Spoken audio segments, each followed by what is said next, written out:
के लिए आप पश्चिम बंगाल से हैं। ड्रोन टेक्नीशियन के लिए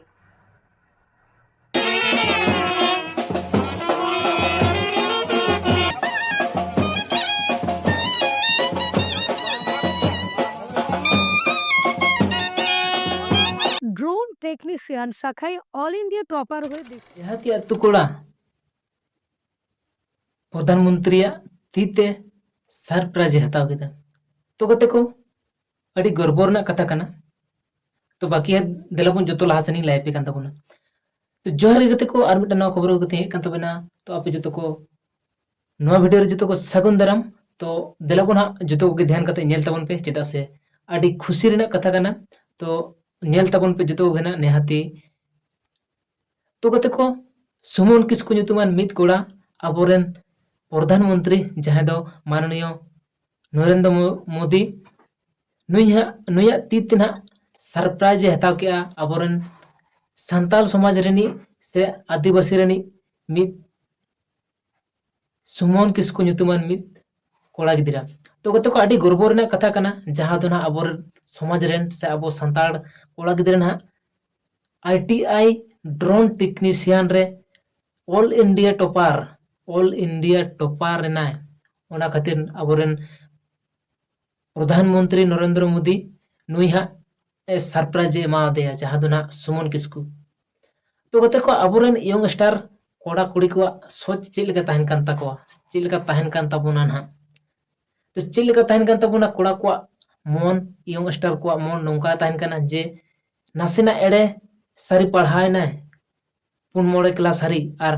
दाड़ कते जुदी ओड़ा हड़ बांग को चलाए रहो दाड़ कते चलाए ना बाहरे कमी उनते खन मारांग गोटे मोबाइल और मिटन बाइक किरिंग केदा जहां लगा कते बस हिजुआय आदो परब त्यार से मेला ठेला पता छता ना ओना बाइक और मोबाइल ते गार गारा बड़ाय जहाना सोचा तहन दे खाली उनको दो होड़ गदाल रे से होड़ तला रे ओना बाइक अंडरा होचो से ओना मारांग मोबाइल घसाव गिपुन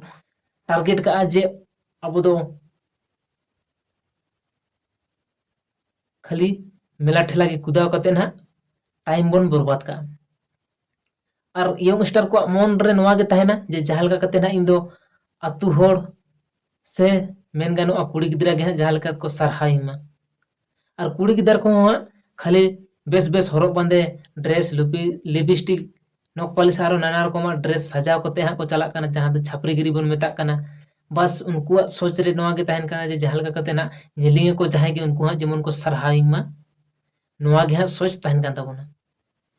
मेनखे निना गान दो को बाबन सोचायदा जे प्रधानमंत्री तीते सरप्राइज से प्राइजिंग हताव मेन से सम्मानीय जहां हताव मेनते तो तेहिन दो नोंकानी गे मित कोड़ा गिदरा बन नेलेया जहां दो ना अब संताल समाज रेनी से आदिवासी रेनी कोड़ा गिदरा गे सुमन किस्कु nyutuman मित कोड़ा गिदरा ड्रोन टेक्नीशियन रे ITI ड्रोन टेक्नीशियन रे सुपर फास्ट मेन गानो जहां दो ना ऑल इंडिया टॉपर ना और उनी हो मारांग ओड़ा रेनी गिदरा दो बांग कना जहां दो ना आय बाबा दो कना पेंटर मेन दो ना छवि को आका बड़ा को मेनते न्यूज माध्यम ते बड़ाय कना आय बाबा दो छवि को आका बड़ा को देहाती अतु रेनी कोड़ा गिदरा कान गया जहां दो ना उनिया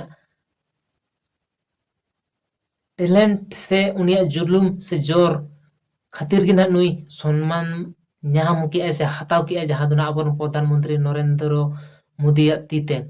गते को नुया मोचा तक बन आजमा जहां दुना ITI कॉलेज गवर्नमेंट कॉलेज रे खन गे ITI गवर्नमेंट कॉलेज जहां दुना टालीगंज गवर्नमेंट कॉलेज खना गे हा उनी दुना ड्रोन टेक्नीशियन रे सुपर फास्ट ने मेन दुना इंडिया रेन टॉपर ने तो उनी दुना नुंकाय स्ट्रगल का जहां दुना भाड़ा रूम बाय नाम ले खातिर ते सीढ़ी रे गे किछु दिन कटा हुई दे सीढ़ी रे ताहे खाते होना स्ट्रगल का नोंका बड़ा नाम कना से आया मोचा तक मेने सीढ़ी रे किछु दिन ताहेना किछु दिन बाद हा उनी जो दो आया लाई कथा हिसाब ते बुझा कना जे मित चांदो गने ताहेना सीढ़ी रे गे सीढ़ी कोन गे ऑल पढ़ाव किया जहां दो ITI रेना और उना ताइनम हा नाम के रूम खान दो ओना रूम रे गे ताहे को किया जहां दो ना टालीगंज ITI कॉलेज कोना दो nyutume rakap ke tabona jahado aboren सुमन किस्कु nyutuman मित कोड़ा गिदरा तो कते को नुई दो ना हुगली जिला रेनी गोघाट थाना अंतर्गत जहां दो पार्वतीपुर अतु nyutuman मित अतु रेन कोड़ा गिदरा कने तो आदि गर्व रना कथा कना जहां दो अब सानताड़ समाज रे कोड़ा गिदरा nyutume रागाब के तबोना टॉप रे जहां दो ऑल इंडिया टॉप ना दो मामूली कथा दो बांग कना गते को गोटा भारत वर्ष रेन टॉपर जहां दो ITI ड्रोन टेक्नीशियन तो अडी रस्का रेना कथा कना तो नुंका उकोया हा अब सोच बांग तहन कना से अडी कम होड़ा सोच तहन कना जे अबोरेन नरेंद्र मोदी जहां दो ना प्रधानमंत्री नुया तीते सम्मानिंग हताव मेनते से ऑल इंडिया रेन टॉपर हुयो मेनते जहाना तेगे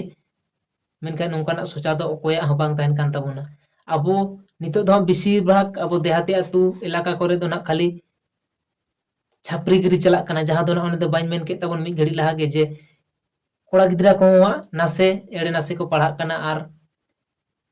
ओड़ा हर जुदी बांगे को चला हचो कना इन दाड़ी कते को चला कना बाहरे कामी और उनते हा कटी लटू गुटे मोबाइल को हतायदा और बाइक को हतायदा चुपी ढिंकू बाइक बस और गरगरा बड़ाय कना को मेला टेला पता छताते भले ओना तेगे हा उनको को सोचायदा इन मारांग होड़ कनी से अतु होड़ से मेला रन कुड़ी गिदरा को जितना को जारा को उनको को सरहाइन कना से को nyutumin कना मेनखान इना गन टारगेट बांग तहन कान तबोना जे अब दो प्रधानमंत्री तीते सरप्राइज बन हतावा मेनते तो गटे को आदि खसी बुझायना से रस्का बुझायना जहां दो ना दिन दिन ते अब सानताड़ हुआ nyutum बन उज्जवल से रकाबी अबन जहां दो ना मारांग मारांग पद रे से कामी रे अब दाव बन हताय मेनते और किछु दिन मारांग आर बन नेल का जहां दो ना चिली मुर्मू कने हा जहां दो रिजर्व बैंक ऑफ इंडिया ओना रे मिटन ऑफिशियल कामी नाम का है nyutum दो ना हिड़िंग गे तया शायद चिली मुर्मू कान चोना है तो उनी हा रिजर्व बैंक ऑफ इंडिया नोआ बैंक रेना कामी नाम का है तो नोआ गे मेन गानो गते को दिन दिन ते हा अबवा परिवेश जतो बदल ताबन पेना और दिन दिन ते बदलोग कना तो ओकोय हो अब सानताड़ गरीब से रेंगेज आलुबे मने ताबोना मने तहरेन का जतो गे ना हुयुआ चेष्टा कोशिश रे बन तहन मा और रेंगेज दो आलुपे मने चेदा से अबोरेन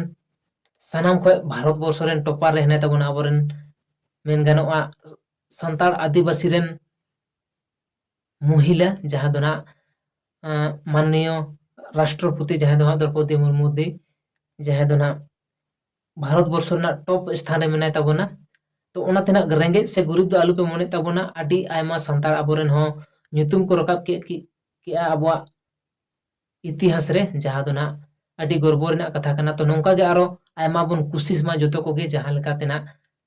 दिकु पुसी जीवन सोचा पड़ा को मा जे चिकाते ना नुना गान ज्ञान बुद्धि को अर्जन के आस चिकाते को लहायना दिकु खन हो नितो दो ना तो नोंका ना सोचा पड़ा को मा दिकु को तो उनका गे ना बन कोशिश मा चेष्टा मा बन जतो सानताड़ आदिवासी को गे ना तो गते को तिना विषय दो नोवा गे ना ताहे कना तो दिला बन हा जहां दो ना दिल्ली रे नुई दो ना ओना जहां सरप्राइज प्रधानमंत्री तीते नाम किया तो ओंडे खन रुवाड़ कते गे ना उनको दो ना गोघाट nyutuman जहां दो ना को थाना अंतर्गत रे मिटन रेलवे स्टेशन मेना ओंडे खन गे ना आड़गु कते जखन दाराम के दिया को हा उनको अतु होड़ जे सम्मान आते जहां दो डोम ढा कते दो जहां बन मेता कना सम्मान कना को तो ओना फुटेज से ओना चितार गे ना नासिनी उदु अपे कान तबोना तो नेल ताउन पे मिशन के लिए आप पश्चिम बंगाल से हैं। ड्रोन टेक्नीशियन के लिए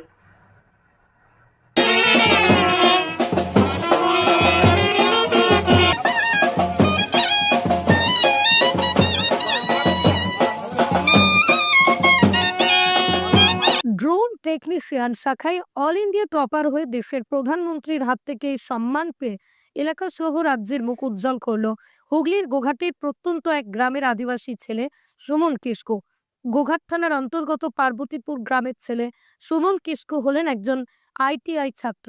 অত্যন্ত মেধাবী এই ছাত্র ড্রোন টেকনিশিয়ান শাখায় অল ইন্ডিয়া টপার হয়ে আজ যখন নিজের গ্রামে ফিরে আসেন তখন পরিবার পরিজনের পাশাপাশি সকল গ্রামবাসী তাঁকে শুভেচ্ছা জানাতে গোঘাট স্টেশনে হাজির হয়। তাকে ফুলমালা পরিয়ে স্বাগত জানানোর পাশাপাশি ব্যান্ড বাজিয়ে উচ্ছ্বাসে মেতে ওঠেন সকলে। সুমনের সাফল্যে গর্বিত বলেই জানিয়েছেন পার্বতীপুর গ্রামের বাসিন্দারা।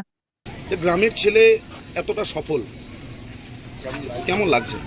এটা তো খুব আনন্দের বিষয়। খুব আনন্দের বিষয়, কারণ আমাদের গ্রাম থেকে উঠে এসে মাননীয় প্রধানমন্ত্রীর কাছ থেকে পুরস্কার পাওয়া খুব আনন্দের বিষয়, আমাদের গর্বের। সুমনের মামা কাঞ্চন হাঁসদা বলেন, আমার ভাগনা গোঘাটের এই প্রত্যন্ত গ্রাম থেকে গিয়ে স্বয়ং দেশের প্রধানমন্ত্রীর হাত থেকে সম্মান পেয়েছে।